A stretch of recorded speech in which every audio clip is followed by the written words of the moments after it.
Jake Morrison stared at the readings on his screen for the third time. The numbers did not make sense. His ship, the Horizon, had been exploring space for 3 years now. They had seen many strange things out here in the dark between the stars. But this was different. Lisa, you need to see this. Jake called out to Dr. Lisa Park. She was the smart one who studied old alien things. Her job was to figure out what they meant.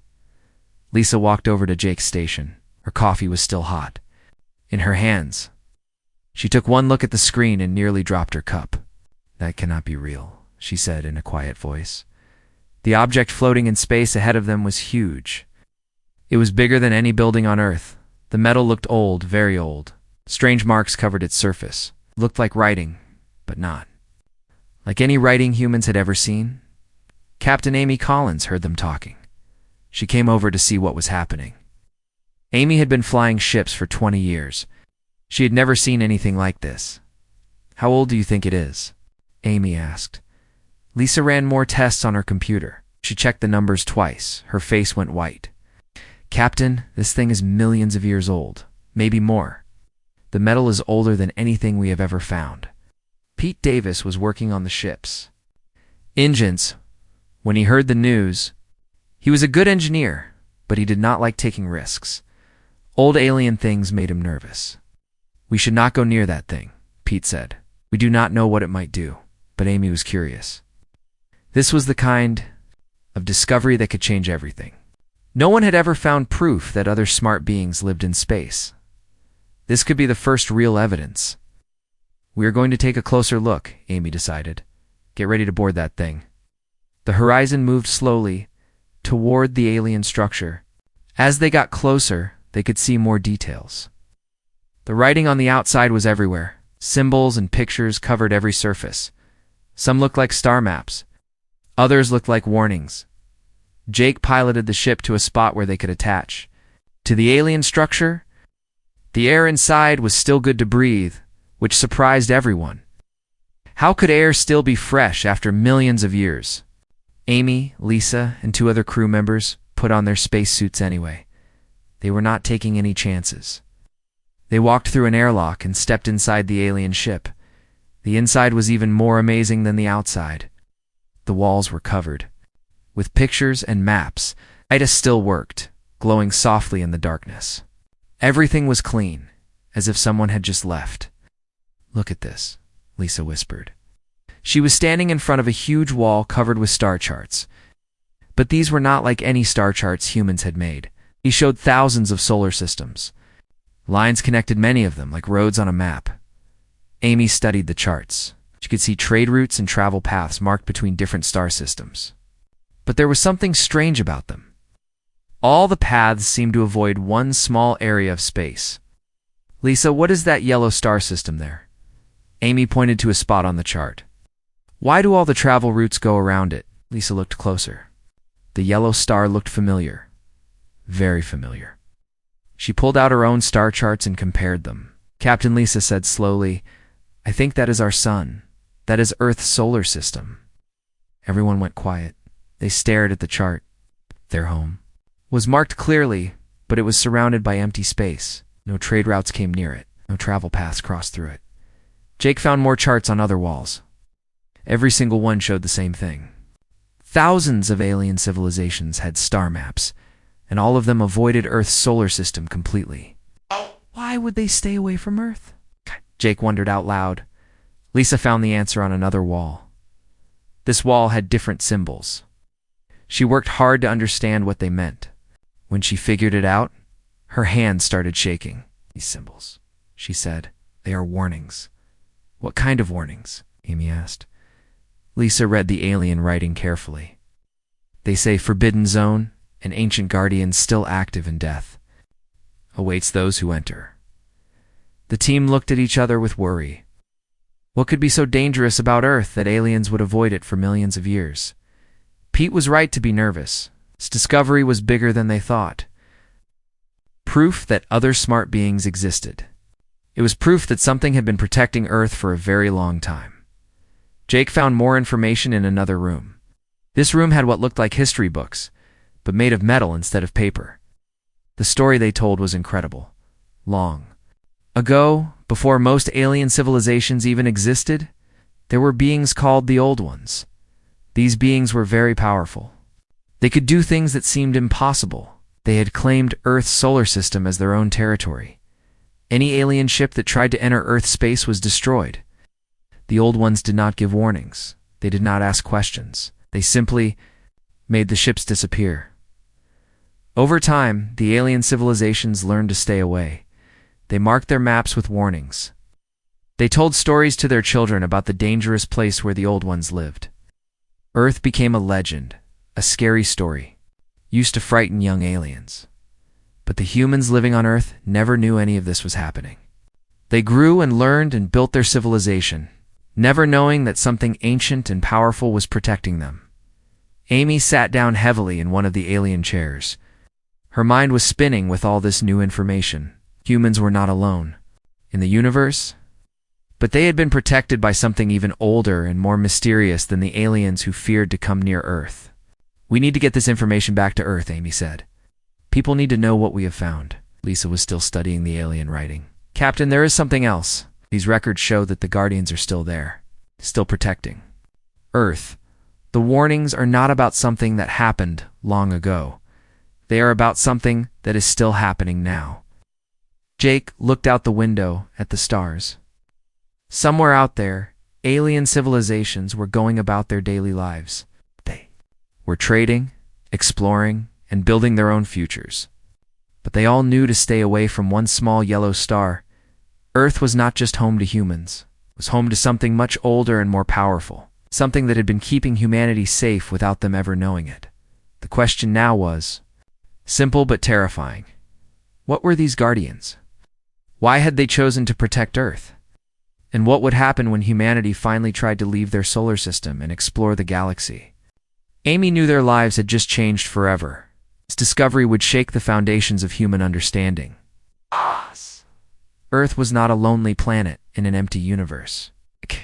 It was a protected sanctuary in a galaxy full of life, watched over by ancient beings whose power was beyond imagination. Dr. Kevin Wright could not sleep. For 3 weeks now, he had been studying the information that Jake Morrison brought back from the alien archive. The news was too big, too important to ignore. Earth was not alone, and something had been protecting them for millions of years. Kevin worked at the Global Space Research Center. His job was to figure out what all this alien information meant. He had the best computers and the smartest people helping him. But even with all that help, the truth was hard to believe. Dr. Sophie Carter was the language expert on Kevin's team. She spent her days trying to understand the alien writing. Sophie was good with languages. She could speak 7 human languages perfectly, but alien languages were much harder. Kevin found something new, Sophie said, as she walked into his office. Her eyes were red from staying up too late reading alien symbols. The archive has more information about other alien groups. There are hundreds of them out there. Kevin looked at the papers Sophie carried. They were covered with drawings of alien symbols and their possible meanings. "What do they say about Earth?" Kevin asked. Sophie sat down and opened her notebook. Every single alien group has the same information. Earth's solar system is marked as dangerous. They all know to stay away. But Kevin, some of these records are very recent. This is not old history. This is happening right now. The news was shocking, but also exciting. If aliens were still avoiding Earth, that meant humans could try to contact them. They could finally meet other smart beings from space. Captain Rick Stone got the job of leading this contact mission. Rick was brave and smart. He had flown many dangerous missions before, but this mission was different from anything anyone had ever tried. Rick's ship was called the Pathfinder. It was the fastest ship humans had ever built. With him was Nate Johnson, who would speak for all humans if they met aliens. Nate had been a diplomat for many years. He knew how to talk to different kinds of people and keep peace. The team also included Emma Foster, who was very good at finding their way through space. Emma had studied the alien star charts for weeks. She knew exactly where to find the nearest alien civilization. "Got the Zephyrian trade group should be near Alpha Centauri," Emma told Rick as they prepared to leave Earth. According to the alien records, they have been trading in that area for thousands of years. The flight to Alpha Centauri took 2 months. During the trip, Rick and his team practiced what they would say to the aliens. They wanted to be friendly and peaceful. They did not want to scare anyone. When they arrived near Alpha Centauri, Emma's computers found alien ships right where she said they would be. The ships looked different from human ships. They were longer and had strange curved sides. But they were clearly built by intelligent beings. Rick sent a simple radio message to the alien ships. "Hello. We are humans from Earth. We want to talk with you in peace." The response came quickly, but it was not what anyone expected. "Earth beings, please do not hurt us. We'll give you anything you want. Please spare our families." Nate looked confused. "Why are they afraid of us?" he asked Rick. Rick did not know either. Humans had never met these aliens before. There was no reason for them to be scared. "Tell them we are peaceful," Rick said to his radio operator. "Tell them we just want to talk." The alien response was even more frightening. "We know about the Guardians. We know about the ancient ones who protect your world. Please tell them we have done nothing wrong." Nate realized something important. These aliens knew about Earth's protectors. They were afraid because they thought humans might be connected to those powerful guardians. One of the alien ships came closer to the Pathfinder. Rick could see aliens moving around inside it through the windows. They looked like tall, thin people with blue skin and 4 arms. An alien appeared on Rick's communication screen. It had large eyes and spoke in broken English. "I am Elder Zephyrion Kilos," the alien said. "Please, Earth humans, we mean no harm to your protected world. Our ancestors have always respected the forbidden zone around your sun." Nate stepped forward to speak with Kilos. "We do not understand. Why do you call our world protected? Why are you afraid of us?" Kilos looked surprised. "You do not know about your own guardians? The ancient ones who destroy any ship that goes near your system?" "Tell us about these guardians," Nate said calmly. Kilos seemed nervous, but he began to explain. "Long ago, before my people learned to fly between stars, the ancient ones claimed your solar system. They are beings of great power. They can make ships disappear without a trace. They can bend space and time. No one dares to challenge them." Emma was taking notes on everything Kilos said. This information was incredible. "My grandfather's grandfather kept records of the last ship that tried to visit your world," Kilos continued. "It was a peaceful trade mission, over 50,000 years ago. The ship had barely crossed into your solar system when it simply vanished. No explosion, no wreckage, nothing. It was just gone." Rick felt a chill run down his back. Something had been protecting Earth for that long.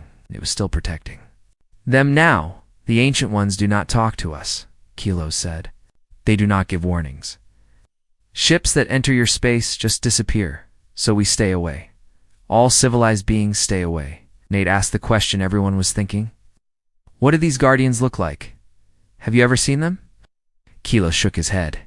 "No one has seen them and lived to tell about it. We only know they exist because ships disappear near your world. Some say they are energy beings. Others think they are machines left by a dead civilization. No one knows for sure." The conversation continued for several hours. Kilos told them about the galactic community. There were thousands of alien civilizations spread across the galaxy. They traded with each other, shared knowledge, and sometimes fought wars. But they all agreed on one thing: never go near the Earth system. "Your world is marked on every star chart in the galaxy," Kilos explained. "Children learn about the Forbidden Zone in school. It is one of the first things young pilots are taught. Stay away from the yellow star with the ancient guardians." Emma realized something important. "Captain, if all shipping routes avoid Earth, that means we have been completely isolated. We developed our technology and culture without any outside influence. This was a huge discovery. Humans were unique in the galaxy because they had grown up alone. Every other civilization had contact with others as they developed, but Earth had been protected from all outside influence." "There is something else you should know," Kilos said quietly. "Some of our oldest records say the Guardians were waiting for something. They were protecting your world for a reason. Many believe they were waiting for your people to become ready for contact with the galaxy." Nate felt excitement building in his chest. "Ready for what?" "Ready to take your place among the stars," Kilos answered.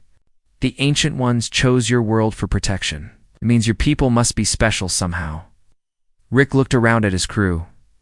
They had come to space looking for alien life. Instead, they had discovered that Earth was the most protected and mysterious place in the galaxy. Humans were not just another species. They were the chosen ones, protected by beings so powerful that entire civilizations feared them. The mission had succeeded beyond their wildest dreams. They had made contact with aliens, and those aliens were eager to be friends with Earth. But more importantly, they had learned the truth about humanity's place in the universe. Earth was not a small, unimportant world on the edge of space. It was a protected sanctuary, watched over by ancient guardians who had been waiting millions of years for humans to be ready to join the galactic community. Now the big question was, what would those guardians do when they learned that humans were finally ready to leave their protected solar system and explore the galaxy? Dr. Chris Baker had always been good with numbers. Physics was like a puzzle to him, and he loved solving puzzles. The readings he was getting from his instruments made no sense at all. Something was creating strange energy patterns all around. Earth's solar system. Chris worked at the Deep Space Research Lab on the Moon. His job was to study space around Earth and look for anything unusual. For years, he had noticed weird background signals that other scientists ignored. They thought it was just space noise. But Chris thought it might be something more marine. Colonel Tony Clark was visiting the lab that day. Tony was in charge of Earth's space security. He wanted to know if the alien contact mission had changed anything dangerous around Earth. "Chris, show me what you found," Tony said as he looked at the computer screens. Chris pointed to the energy readings. "Look at these patterns, Tony. This is not random space noise. These signals have structure. They repeat in regular cycles. Something is making them on purpose." Dr. Helen Moore was also studying the readings. Helen was an expert on alien technology. She had been trying to understand how the alien archive worked ever since Jake Morrison brought it back to Earth. "Chris is right," Helen said. "These energy patterns look like a surveillance network. Something has been watching our solar system for a very long time." Tony felt worried. Earth's military had no defense against alien technology. Something was watching them. There was nothing they could do to stop it. "How long have these signals been active?" Tony asked. Chris checked his older data files. "I have been recording these patterns for 15 years. But when I looked at older records from other observatories, I found the same signals going back. Over 100 years they have always been there. We just never noticed them before." The discovery was frightening but also amazing. Something had been monitoring Earth for at least a century, maybe much longer. The guardians that the aliens feared were real, and they were still watching. Helen made a connection that changed everything. "Wait, I have been studying human history since we learned about the guardians. There are strange things that happened throughout history that never made sense before." "What kind of things?" Tony asked. Helen opened her research files. "Look at this. In 1912, a comet was heading straight for Earth. Scientists calculated it would hit and cause massive damage. But at the last minute, the comet changed direction. For no reason, it missed Earth completely." Chris looked at the old astronomical records. "That should be impossible. Comets do not just change direction. There are more examples," Helen continued. 1969, a large asteroid was discovered heading for Earth. Again, it mysteriously changed course. In 1998, another one. Every time Earth was in real danger from space objects, something made them miss. Tony realized what Helen was suggesting. "You think the Guardians have been protecting Earth from cosmic threats too?" "Not just cosmic threats," Helen said. "I found records of strange events throughout human history. Aggressive leaders who suddenly became peaceful. Plagues that ended without explanation. Wars that stopped for mysterious reasons. What if the Guardians have been guiding human development?" The idea was incredible. Humans had always thought they developed their civilization on their own. But what if ancient Guardians had been helping them along the way? Captain Beth Stevens got orders to investigate the energy signals more closely. Beth was brave and curious. She commanded a research ship called the Explorer. Her mission was to find the source of the strange energy patterns that Chris had discovered. Beth's team included scientist Dr. Alex Turner and engineer Rob Martinez. They flew toward Jupiter, where the energy signal seemed strongest. The gas. Giant storms made it hard to see what was hidden there, but their instruments detected something huge. "Captain, there are structures inside Jupiter's atmosphere," Alex reported. "They are massive, much bigger than anything humans have ever built." Beth felt her heart racing. They were about to find the guardians that aliens had feared for millions of years. "Take us closer," Beth ordered. As the explorer moved into Jupiter's outer atmosphere, their instruments went wild. The structures they found were beyond human understanding.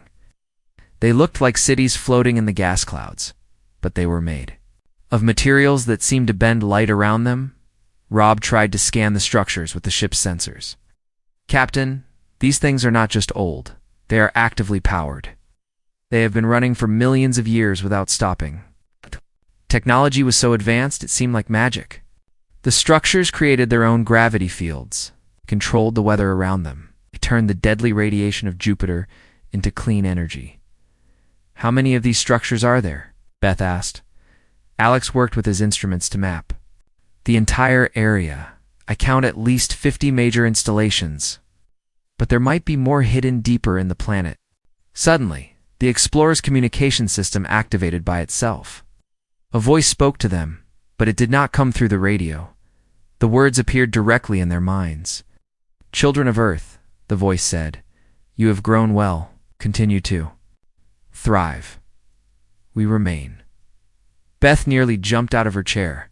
The voice was gentle but incredibly powerful. She could feel the intelligence behind it, ancient beyond imagination. "Who are you?" Beth asked out loud. "We are the Watchers," the voice replied. "We have protected your world since your species was young. We have guided your growth from the shadows." Alex managed to speak despite his shock. "Why? Why have you protected us?" "Our species was chosen long ago," the Watchers explained. "You have qualities that make you special. Creativity, adaptability, compassion. These traits are rare in the galaxy." Rob found his voice. "Are you the ones the other aliens fear?" "Yes. We do not allow interference with your development. Your world is sacred ground. Any who threaten it are removed."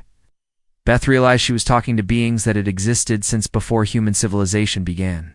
"How long have you been watching us?" "Since your kind first looked up at the stars and wondered what was there.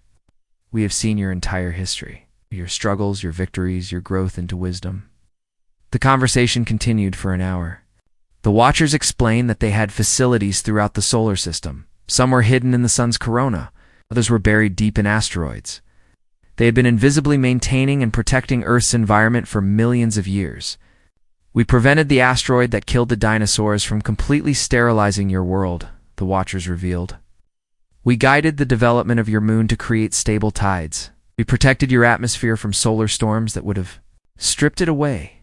Alex was amazed. "You've been taking care of Earth like gardeners?" "That is a good comparison," the Watchers agreed.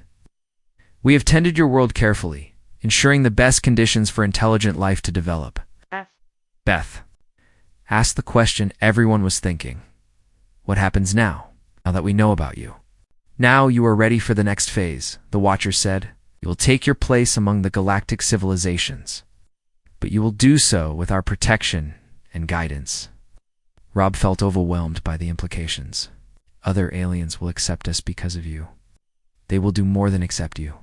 They will welcome you as the protected children of the galaxy's oldest guardians. Your unique development has given you abilities that other species lack." The Watchers explained that humans had developed differently because they grew up in isolation. While other species learned from each other and became similar, humans had created their own unique solutions to problems. This made them valuable to the galactic community. "Your creativity will bring new ideas to old problems," the Watchers said. "Your adaptability will help you thrive in environments where others cannot. Your compassion will bring peace to conflicts that have lasted millennia." Beth realized that humanity's future was brighter than anyone had imagined. They were not just joining the galactic community as newcomers. They were joining as special beings with ancient guardians and unique abilities. "Will you continue to protect us?" Beth asked. "Always," the Watchers replied. "But now you will also protect yourselves. You are ready to stand among the stars as equals, not children. As the explorer flew away from Jupiter, Beth looked back at the hidden structures in the gas clouds. Had spent so long wondering if they were alone in the universe. Now they knew the truth. They had never been alone. They had been carefully watched and protected by beings of incredible power and wisdom. The age of human isolation was ending. The age of humanity among the stars was about to begin. Admiral Carl Murphy sat in his office looking at reports from across the galaxy. 6 months had passed since humanity learned about the Watchers. Everything had changed. Earth was no longer a hidden world. It was now the center of the most important diplomatic mission in galactic history. Carl had been chosen to lead Earth's first galactic diplomatic team. It was a big job with many challenges. Hundreds of alien civilizations wanted to make contact with Earth. They all wanted to be friends with the people protected by the ancient guardians. Dr. Nina Scott was helping Carl understand what this all meant for humanity. Nina studied alien cultures and societies. Her job was to figure out how humans could fit into the galactic community. Carl, the reports from our ambassadors are incredible, Nina said as she entered his office. Every alien group we have contacted wants to trade with us, learn from us, and form alliances. Carl looked at the stack of communication requests on his desk. Messages from alien civilizations were arriving every day. Some offered technology. Others offered friendship. All of them were very polite and respectful. Why are they so eager to be our friends? Carl asked. Nina smiled. Because the Watchers chose us. In galactic society, being chosen by ancient guardians means you are special. Other civilizations see us as having great potential. The Watchers had continued to communicate with human leaders. They explained that Earth's isolation had been planned. Humans had developed unique ways of thinking and solving problems. These abilities would be very valuable to the older galactic civilizations. Commander Paul Evans had discovered something amazing about human technology. Paul was an engineer who studied how human machines compared to alien technology. What he found surprised everyone. Admiral, our technology works perfectly with ancient galactic systems, Paul reported to Carl. It is like our machines were designed to connect with alien equipment. Carl found this hard to believe. How is that possible? The Watchers guided our technological development, Paul explained. They made sure we invented things that would be compatible with galactic standards. Our computers can talk to alien computers. Our ships can dock at alien space stations. Everything fits together perfectly. This discovery made joining the galactic community much easier. Usually, when a new civilization made contact, it took decades to make their technology work with everyone else's. But humans could start trading and cooperating immediately. Dr. Rachel Green was studying human psychology compared to other species. Rachel discovered that humans were different from other galactic civilizations in important ways. Humans are more creative than most alien species, Rachel explained to Admiral Murphy. We think of solutions that other species never consider. We also adapt to new situations faster than anyone else. These differences made humans valuable to the galactic community. Many alien civilizations had been using the same methods for thousands of years. They needed fresh ideas and new approaches to old problems. Captain Grace Turner got the honor of establishing humanity's first embassy on a neutral world called Kepler Station. Grace was chosen because she was smart, brave, and good at making friends with different kinds of people. Kepler Station was amazing. It was a huge space station where hundreds of different alien species lived and worked together. The station had been built over thousands of years. It was bigger than most cities on Earth. Grace's assistant was Lieutenant Dan Cooper. Dan was nervous about living with so many different aliens, but he was also excited. This was the adventure of a lifetime. Captain, the alien diplomats want to meet with you, Dan told Grace as they arrived at the station.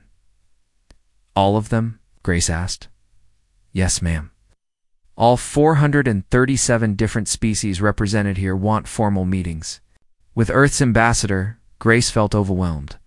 She had expected to meet a few alien groups, not hundreds, but she was ready for the challenge. The first meeting was with the Zephyrian Trade Confederation.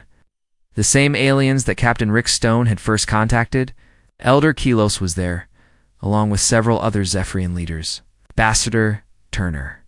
Kilo said with respect, "We are honored to formally welcome Earth to the galactic community. Your people bring hope to us all." Grace was curious about this reaction. What kind of hope? "For centuries, our trade routes have been inefficient because we must avoid your solar system," Kilos explained. "Watcher's approval, we can establish new shipping lanes that will benefit everyone." This was the first of many benefits that Earth's membership would bring to the galaxy. The space around Earth's solar system was in a perfect location for galactic trade. With the Watcher's protection removed for friendly traffic, travel times between distant parts of the galaxy would be cut in half. Grace met with the Crystalline Collective next. These aliens looked like living diamonds and communicated through colored light patterns. Their leader, a being called Prism Savanafa, had an interesting request. "Earth humans have created music," Prism Savanafa said through their translator device. "We have never encountered organized sound patterns for pleasure. We wish to learn this concept." Grace realized that human culture would be just as valuable as human technology. Many alien species had never developed art, music, or literature the way humans had. These things were uniquely human contributions to galactic civilization. The meetings continued for weeks. Each alien group offered something different. The mechanical synthesis wanted to study human creativity. The biological harmony cluster wanted to learn about human medicine. The energy beings of Sector 9 wanted to understand human emotions. In return, the aliens offered incredible technologies. Faster than light travel that could cross the galaxy in days instead of years, medical treatments that could cure any disease, energy sources that could power entire planets without pollution. But the most important thing they offered was friendship. For the first time in galactic history, a new species was being welcomed not as inferiors or threats, but as equals with unique gifts to share. Admiral Murphy received a special message from the Watchers during this time. They wanted to explain humanity's future role in the galaxy. "Your people will become bridges between civilizations," the Watchers told him. Aptability. "Allows you to understand different ways of thinking. Aptability. Your creativity helps you find solutions that others cannot see. Your compassion helps you bring peace where there was conflict." Carl understood what the Watchers meant. Humans would not just be another member of the galactic community. They would be leaders and peacemakers. This became clear when Grace faced her first major challenge on Kepler Station. To alien civilizations, the Iron Claws and the Soft Speakers had been fighting a trade war for over 200 years. Both sides asked Grace to help them find a solution. The problem seemed impossible. The Iron Claws wanted to trade in metal goods. The Soft Speakers only used organic materials. They could not agree on what to trade or how to trade it. Grace thought about the problem differently than anyone else had. Instead of trying to make them trade the same things, she suggested they trade complementary things. The Iron Claws could provide metal tools and technology. The Soft Speakers could provide food and biological medicine. Both sides would get what they needed without compromising their values. The solution worked perfectly. Within weeks, both civilizations were trading happily and making good profits. Word of Grace's success spread throughout the galaxy. Soon, other alien groups were asking humans to help solve their problems too. Dr. Nina Scott sent a report back to Earth about these developments. "Humanity is not just joining the galactic community," she wrote. "We are changing it for the better." 6 months after first contact, Earth had become one of the most important worlds in the galaxy. Human ambassadors were working on dozens of worlds. Human traders were opening new markets. Human scientists were sharing knowledge with alien researchers. The Watchers had been right. Humanity was ready to take its place among the stars. But they had done more than just join the galactic community. They had become its newest leaders. Grace stood on the observation deck of Kepler Station, looking out at the stars. Ships from hundreds of different worlds came and went, carrying goods and people across the galaxy. Many of those ships now stopped. At Earth, bringing alien visitors to humanity's homeworld, Earth was no longer a hidden, protected world at the edge of space. It was a beacon of hope and progress at the center of galactic civilization. Humanity had found its destiny among the stars, not as conquerors or subjects, but as friends and leaders who could bring the galaxy together. The age of human isolation was over. The age of human leadership had begun.